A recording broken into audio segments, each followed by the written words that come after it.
Hey, what is up guys? 𝗙𝗢𝗟𝗟𝗢𝗪 here, and today we have another lens from Viltrox. This is their new 40mm f2.5 lens, and it's a part of their Air lineup, which is their lightweight, compact, and most importantly, affordable lineup. Just like the Viltrox 20mm f2.8 we looked at on this channel just a little bit back, they did it again with an insane price tag of $168. And I'm pretty sure it's on sale right now. Now, Viltrox is sponsoring this video, so take this as more of a product showcase. We'll take a look at the lens's build quality, we'll look at the specs, and we'll also see some sample photos and videos that I took to show what this lens can do. But either way, in a market that's currently dominated by awesome but expensive lenses, I think an affordable option like this is welcome. Let's get into it. All right, so I'm here with my boy Thomas, and we've got two copies of the Viltrox 40mm f2.5 lens, and we're gonna walk around and just get some sample photos and videos of them.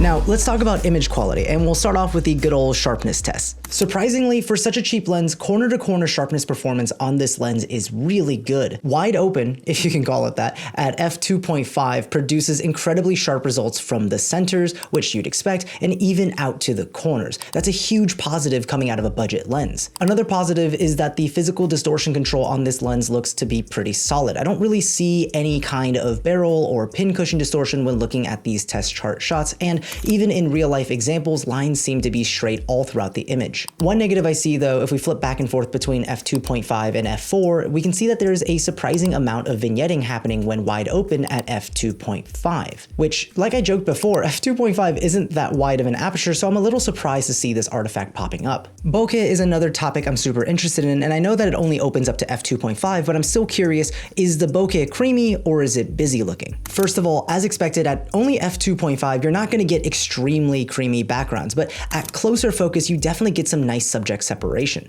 The bokeh does look pleasing and does a nice job making the subject pop, but I will say that once you punch into the image, you'll notice that the bokeh balls aren't the most uniform, with bright edges compared to the centers. Now, let's talk about lens flares, which I think actually look pretty decent coming from this lens. It's got a soft quality to it and doesn't overwhelm the image when you get large flares. You can see that as I shine this purplish flashlight at the camera, there's a mild amount of contrast loss, but it's not washing out the image. The flare artifacts are relatively pleasant as well, without any intense artifacts that's too distracting. Now, chromatic aberration is one of those things that I usually expect cheaper lenses to lack the ability to suppress, and I'm pleasantly surprised that wide open at f2.5, there's hardly any chromatic aberration to be found.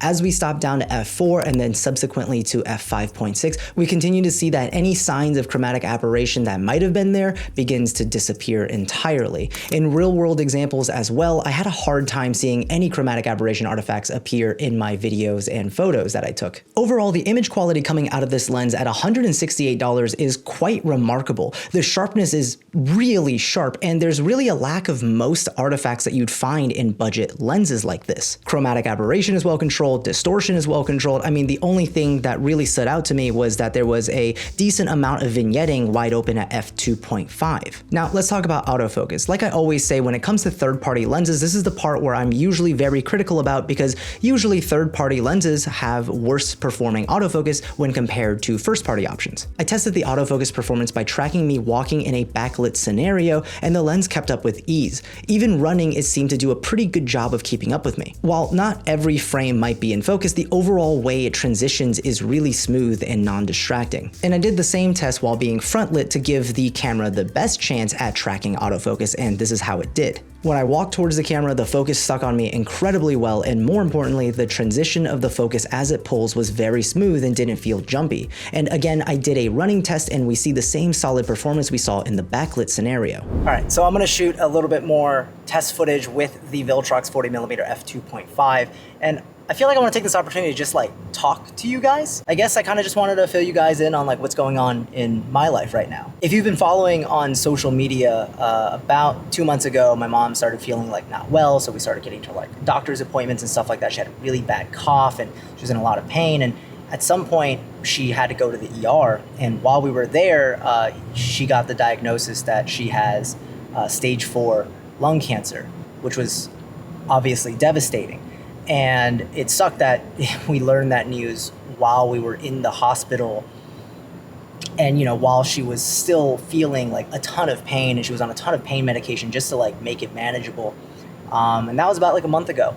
After a lot of scans and tests, our amazing oncologist, Dr. Jones, was able to identify that it was like a specific kind of lung cancer. So he was able to prescribe this like oral chemo medication with like very few side effects. It's now day 12 since she started the medication, and we just did our follow-up appointment, and she's actually doing significantly better. She's been recovering a ton. I mean, she's still a little bit fatigued, still tired, but I mean, maybe that's in part the cancer kind of, shrinking, and probably because of the fact that she spent 2 whole weeks in the hospital in pain.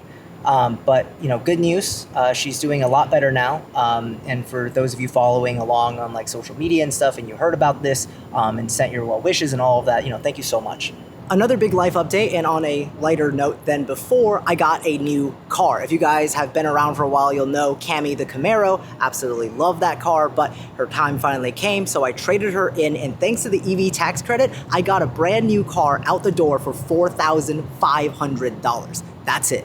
My mom was really proud of that. Meet 𝗖𝗛𝗟𝗡, the Chevy Equinox EV, an all-electric SUV. I've put a little over 1,000 miles on it so far. It drives amazingly, and the best part is I finally have room in the car to put my equipment in. Just imagine how awkward it was trying to fit a ton of camera gear into a tiny little trunk of a Camaro, and now I have all of this freaking space. I love it. So those are some life updates for me, guys.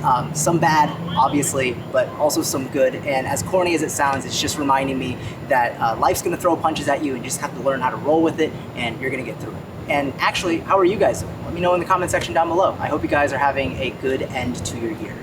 All right, now let's take a look at the build quality of this lens. Similar to the Viltrox 40mm f2.8, this lens is also super compact, measuring in at about 2.3 by 2.5 inches and weighing just 1/3 of a pound, or about 167 grams. The housing is made out of a plastic composite, which is what leads to its lightweight design. Its optical design includes 10 optical elements with coatings to produce contrasty images with minimal flaring and ghosting, just like their 20mm. The lens also uses a silent stepper motor for autofocus that's fully compatible with Sony's latest eye and face detection autofocus. It features a 7 aperture blade diaphragm to create round bokeh, and just like the 20mm lens, Viltrox included a USB-C port on the lens so you can update its firmware to address compatibility issues that may crop up in the future. Overall, the build quality of this lens is pretty identical to the Viltrox 20mm f2.8, and I think that's a good thing because that lens is a phenomenal value. So let's talk about pricing and my first impressions and thoughts on this lens. The lens is priced at $168, and it's even on sale right now for $142. So if you're looking for budget lenses, Viltrox has been consistently producing some of the best value lenses I've seen to date. Now, here are my thoughts on this lens. So first, let's go to the 20mm lens from Viltrox and why I love that lens so much. 20mm is a wide focal length, and if you're trying to get anything in that focal length range on the Sony ecosystem, you're going to be looking to spend at least $500 for a nice wide-angled autofocus sharp lens. And the reason why that lens was such good value was that even though it was only f2.8 at maximum aperture, it was still one of the only budget options you could get in that category, which made it a must recommend. How does this lens differ? Well, it's 40mm, which is pretty close to 50mm, and here's the thing, every single third-party brand makes a nifty 50. It's just the first lens that every single company makes. So if you look for 50mm lens on the Sony E-mount system, you're gonna find dozens and dozens of other offerings out there. And the thing that handicaps this lens the most is that its maximum aperture is only f2.5, whereas you can look all over the internet and find a bunch of lenses at 50mm or somewhere close to 40mm of that nature, and their maximum aperture is going to be f1.8. So if you're looking for a lens in this focal range and you're wanting to use it for things like portrait, there's going to be so many options out there with a maximum aperture of like f1.8 and still cheap to give you that background separation. So because of that, this lens doesn't get the default easy, oh yeah, I'll recommend it because it's super cheap and it's like the only thing in this category. Instead, it's going to come down to, what do you want to do with this lens? What do you need? Do you need really shallow depth of field? Do you need super sharp results? Do you need something that's clinically clean? Do you need something that has macro capabilities? Based on your answers to those questions, that'll determine whether or not this lens or another lens is gonna be right for you.